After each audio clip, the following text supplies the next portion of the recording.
الحمد لله نحمده ونستعينه ونستغفره ونؤمن به ونتوكل عليه ونعوذ بالله من شرور أنفسنا ومن سيئات أعمالنا من يهده الله فلا مضل له ومن يضلله فلا هادي له ونشهد أن لا إله إلا الله وحده لا شريك له ونشهد أن سيدنا ومولانا محمدا عبده ورسوله أما بعد فقد قال الله تبارك وتعالى في كلامه المجيد أعوذ بالله من الشيطان الرجيم وما أرسلناك إلا رحمة للعالمين وقال رسول الله صلى الله عليه وسلم سل من قطعك واعف عمن ظلمك وقال رسول الله صلى الله عليه وسلم إن الله تعالى يرفع بهذا الكتاب أقواما ويضع به آخرين أو كما قال عليه الصلاة والسلام صدق الله العظيم وصدق رسوله النبي الكريم عزیزان کرام، اللہ رب العزت نے جتنی بھی عبادتیں فرض کی ہیں ان تمام عبادتوں کا اگر ہم مقصد حقیقی جاننے کی کوشش کریں تو یونٹی یعنی متحد ہونا اور ایک دوسرے کے ساتھ مل جل کر رہنا، ایک دوسرے کے دکھ درد بانٹنا، یہ تمام عبادتوں کا مقصد ہے۔ نماز کے اندر بھی یہ چیز پائی جاتی ہے اور روزے کے اندر بھی یہ چیز پائی جاتی ہے۔ زکوٰۃ کا مقصد بھی لوگوں کے درمیان تفریق کو ختم کرنا ہے، اور حج کا مقصد بھی یہی ہے کہ سارے لوگ اکٹھے ہو کر کے ایک لباس میں، ایک مقام پر، ایک ہی وقت میں ایک طرح کی عبادت کریں۔ اللہ رب العزت کو اتحاد و اتفاق بہت پسند ہے، اور اللہ رب العزت کو ایک صف میں کھڑے ہونا بہت محبوب ہے۔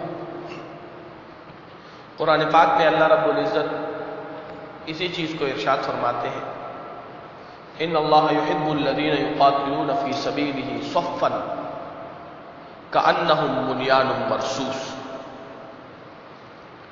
اللہ رب العزت ان لوگوں کو نہایت پسند فرماتے ہیں جو اس کے راستے میں صف بنا کر کے اور دشمن کا مقابلہ کرتے ہیں۔ ایک دوسرے کے دکھ درد کا خیال رکھنا اور ناگوار باتوں کو برداشت کرنا، اگر یہ دو صفتیں ہمارے اندر پیدا ہو جائیں تو خود بخود اتحاد و اتفاق قائم ہو جائے گا۔ تو حلم اور بردباری یہ وہ صفتیں ہیں کہ اس کے ذریعے سے ہم اللہ رب العزت کے قریب بندے بن سکتے ہیں، ہم اللہ رب العزت کی رحمت کے مستحق بندے بن سکتے ہیں، اور انتقام کی قدرت رکھتے ہوئے انتقام نہ لینا بلکہ معاف کر دینے کی صفت اپنانا، یہ اللہ رب العزت کو بہت پسندیدہ ہے۔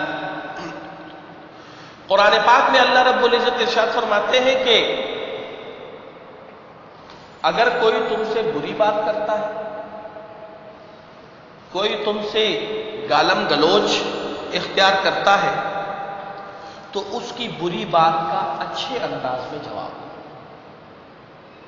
یہ مطلب نہیں ہے کہ اس نے ایک بری بات کی تو آپ نے جواب میں 2 بری باتیں کہیں، بلکہ معاف کرنے کی صفت اپنانی چاہیے، لوگوں کی بری باتوں کا جواب اچھے انداز میں دینا چاہیے۔ اور اللہ رب العزت فرماتے ہیں کہ کامیابی پانے والے لوگ وہی ہیں جو لوگوں کی بری باتوں کو برداشت کرتے ہیں اور اس کا جواب اچھے انداز میں دیتے ہیں۔ اللہ رب العزت کے ناموں میں سے ایک نام حلیم ہے، یعنی بردبار، اور اسی لیے اللہ رب العزت اپنے بندوں پر نہایت ہی مہربان ہے۔ غلطیوں کو، کمی کوتاہیوں کو اللہ رب العزت بار بار معاف فرمانے والے ہیں۔ جیسے وہ ایک حدیث میں بار بار آپ کے سامنے بیان کرتا ہوں کہ اللہ رب العزت ارشاد فرماتے ہیں، ایک حدیث قدسی ہے کہ اگر میرے بندے غلطی کرے، گناہ کرے، میرے سامنے آ کر کے مجھ سے توبہ کرے، میں ان کو معاف کروں گا۔ وہ پھر گناہ کرے، پھر میرے سامنے آ جائے، توبہ کر لے، میں پھر معاف کروں گا۔ میرے بندے غلطی کرتے کرتے، معافی مانگتے مانگتے تو تھک سکتے ہیں، لیکن میں معاف کرتے کرتے نہیں تھکتا۔ اللہ رب العزت بہت بردبار ہے اور بہت ہی ہم لوگوں کے گناہوں کو نظر انداز کرنے والے۔ اسلامی تعلیمات کی روح سے حلم اور بردباری کا مطلب اپنے آپ کو روکے رکھنا، اپنے نفس کو اضطراب کا شکار ہونے سے بچانا اور اپنی جگہ پر ثابت قدم رہنا، جیسے بھی حالات ہوں، جو بھی واقعات ہوں، ثابت قدم رہنا، دوسروں کی غلطیوں کو معاف کرتے رہنا اور دوسروں کے ساتھ اچھا سلوک کرنا، یہ حلم اور بردباری کا مقصد ہے۔ اور قرآن پاک میں بھی اس بات کو ارشاد فرمایا گیا ہے اور حدیث شریف میں بھی یہی بات ارشاد فرمائی گئی ہے کہ آپ پر جو شخص ظلم کرے اس کے ساتھ آپ مہربانی کریں، جو آپ کے ساتھ زیادتی کرے تو آپ عفو درگزر سے کام لیتے ہوئے اس کو معاف کریں۔ اگر ہم دنیا میں معافی کی صفت اپنائیں گے تو قیامت کے دن اللہ رب العزت ہمیں معاف فرما دیں گے۔ باقی تو ہم سب کو معلوم ہے کہ ہمارے جو اعمال ہیں وہ نہایت ہی کمزور ہیں۔ جس طریقے سے عمل کرنے کا حق ہے ایسے ہم کر نہیں پاتے۔ دنیا کے بہت سارے معاملات ایسے ہمارے ساتھ لگے ہوئے ہیں کہ جب ہم کسی بھی عبادت میں کھڑے ہوتے ہیں تو دنیا کا خیال ہمارے دل میں آ جاتا ہے۔ شیطان کے ایسے وسوسے ہیں کہ جب ہم کسی عبادت کے لیے کھڑے ہوتے ہیں تو دل کے اندر وسوسہ ڈال کر کے وہ عبادت میں خلل ڈالنے کی کوشش کرتا ہے۔ نماز میں ہم کھڑے ہو جاتے ہیں، اللہ رب العزت سے ملاقات کر رہے ہیں، لیکن ہم نے اللہ سے کیا کہا یہ بھی ہمیں نہیں پتا، اور نماز کے دوران کتنے وقت کے لیے ہم اللہ رب العزت کو اپنے سامنے ہم نے محسوس کیا اس کا بھی کوئی پتہ نہیں۔ حالانکہ نماز میں کیفیت یہ ہونی چاہیے کہ ہم اپنے رب کے سامنے کھڑے ہیں، ہمارا رب ہمیں دیکھ رہا ہے، وہ ہماری ہر بات کو سن رہا ہے، وہ ہماری ہر بات کا جواب دے رہا ہے۔ کیفیت یہ ہونی چاہیے، اس لیے کہ اللہ رب العزت کو ملاوٹ والی عبادت پسند نہیں ہے کہ ہم اس کے سامنے کھڑے ہو کر کے اپنے دنیاوی معاملات کو سلجھانے لگ جائیں، یہ ملاوٹ والی عبادت ہے۔ جو ٹائم ہم نے اللہ کو دینا ہے وہ خالص اللہ کو دینا چاہیے۔ کتنا وقت دیتے ہیں ہم نمازوں میں؟ میں نے آپ کو پہلے بھی بتایا تھا کہ اگر ہم 24 گھنٹے کے حساب سے اپنے 5 نمازوں کے اوقات کو کیلکولیٹ کریں تو ہمیں پتہ چلتا ہے کہ 1 گھنٹہ یا سوا گھنٹہ ہم 5 نمازوں کو دیتے ہیں، باقی 23 گھنٹے ہم دنیا کے کاموں کو دیتے ہیں۔ لیکن اس 1 گھنٹے یا سوا گھنٹے کے اندر بھی ہم دنیاوی معاملات کو سوچتے رہتے ہیں اور اپنے رب کے ساتھ جو ہمارا تعلق جڑنا چاہیے وہ جڑ نہیں پاتا۔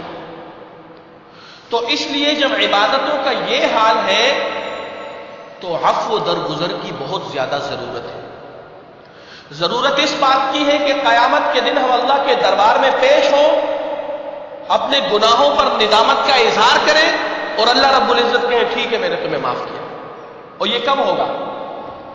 کہتے ہیں کہ اگر دنیا میں تم لوگوں کو معاف کرنے والے بنو گے تو قیامت کے دن اللہ رب العزت تمہیں بھی معاف فرما لے گا. دوسری حدیث میں ہے ارحموا من فی الارض یرحمکم من فی السماء. زمین والوں پر رحم کرو، زمین والوں پر مہربانی کرو، اللہ کی مخلوق کے ساتھ مہربانی کرو، ان کی ضرورتوں کا خیال رکھو، ان کو تکلیف مت دو. کسی بھی معاملے میں، چاہے زبان کی تکلیف ہو، چاہے ان کے دل کو غمگین کرنا ہو، چاہے ہاتھ کی تکلیف ہو، ہر قسم کے ایذا سے بچو. یرحمکم من فی السماء، آسمان والا تم پر مہربانی فرمائے گا، یعنی اللہ رب العزت تم پر مہربانی فرمائے گا. تو اس لیے چھوٹی چھوٹی باتیں ہوتی ہیں، ایک دوسرے کے ساتھ ہمارا ایک تعلق، اور ہر تعلق کے الگ حقوق اور فرائض ہیں. بحیثیت والد درجہ الگ، بحیثیت بیٹے کے درجہ الگ، بحیثیت بھائی، بحیثیت بہن، مطلب یہ ہے کہ بحیثیت آپ ایک شوہر ہیں، بحیثیت آپ بچوں کے باپ ہیں، آپ کے پڑوسی ہیں، آپ کے دوست ہیں، آپ کے علاقے میں بزرگ ہیں، آپ سے چھوٹے ہیں. اسلام نے تمام کے حقوق مقرر کیے ہیں اور ہر شخص کو ایک فرض بھی بتا دیا کہ تمہارے لیے یہ ہے اور تم دوسروں کے ساتھ ایسا معاملہ کرو. اور اس کو اگر ہم پورا کرنے والے بنیں گے تو اللہ رب العزت کی رحمت معاف کرنے کے لیے بہانے ڈھونڈتی ہے. چھوٹے سے چھوٹا عمل اگر اللہ رب العزت کے دربار میں قبول ہو جائے تو شاید آخرت میں وہ چھوٹا عمل ہمیشہ ہمیشہ کی کامیابی کے لیے پورا ہو. تو اس لیے مسلمانوں کے حقوق کا خاص طور پر خیال رکھنا ہے، معاف کرنے کی صفت اپنانی ہے، حلم بردباری اپنانی ہے، یونٹی قائم رکھنی ہے، ہر معاملے میں مل جل کر چلنا ہے.